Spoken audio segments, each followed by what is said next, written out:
13 years later, the dead never stayed buried. Not in the life Natalia Hayes-Jones had chosen, and certainly not in the life she had inherited. 16 of the 21 members of her mother's elite counter-espionage task force were dead or missing.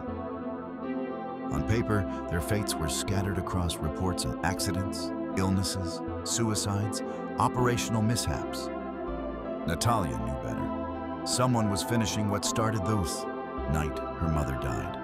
At 26, she carried her mother's sharp eyes and her father's calculating calm, wrapped around her own quiet storm of resolve. After Janet Hayes' murder, she had lived with Sergeant Tommy Diaz, her uncle in every way except blood. He had taught her discipline, compassion, and how to keep moving. Even when grief settled over a home like dust, no one dared wipe away. At 18 years old, she enlisted, chasing the path her mother carved in sweat and sacrifice. By 20 years old, she married Antonio Jones, bar owner, hunter, survivalist, and the only man who had ever made her believe life could be simple. At 22 years old, she gave birth to Nathanael, whose steady gaze made her feel as if her mother still watched over her. 8 years. Into service came the call that changed everything. Hayes-Jones, report to Building 17. You are being reassigned. Building 17. The same door her mother had walked through. The same task force. The same war. Fought in shadows and whispered codes. Natalia took a slow breath and reached for the handle. When an older woman burst out so abruptly, Natalia almost stepped back. I am Mary, the woman said briskly, and we have a case. Let us go. The ride was short and silent, tension filling the space between them like an unwelcome passenger. When they arrived, red emergency lights reflected off the shattered windows of a 3-story building. Before Natalia even crossed the tape, the stench of burnt wiring and scorched insulation hit her hard. Ma'am, a voice called from near the debris. Task force, right? We have been waiting for you.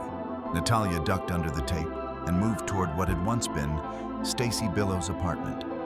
The entire 3rd-floor corner unit was torn open, debris hanging like broken ribs. Smoke stains clawed up the concrete, leaving dark streaks against the pale facade. Her first day on the task force, her first case. A home gutted to its bones, and a missing hacker. Stacy Billows, 23-year-old tech prodigy, freelance, systems specialist, security consultant, rumored information broker, now vanished without a trace.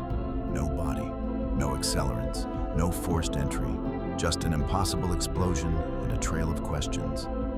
Natalia knelt beside the ruined workstation, twisted metal, melted screens, and the scorched remains of a server rig that must once have cost more than her car. Bomb squad cannot find a source, an investigator said behind her. Does not look chemical, does not look electrical either. Honestly, we have no damn idea. Her gloved hand brushed ash from a small, half-melted object, round, metallic, the faintest engraving still visible along its warped surface. A talon. Her chest tightened. Her pulse faltered, then hammered harder. No, not now. Not today, of all days.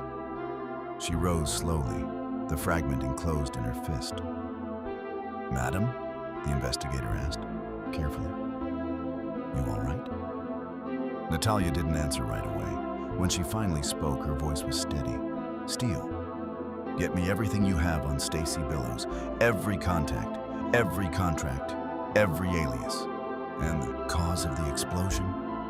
Natalia turned toward the yawning emptiness of the apartment. The ghost of her mother's last breath flickering somewhere in the smoke. This wasn't an accident, she said quietly. This was a message. The cold wind swept through the burnt-out structure, carrying ash, dust, and something far heavier. The past had found her, and it was not done yet. Share, like, comment, and subscribe at Jones Productions 88.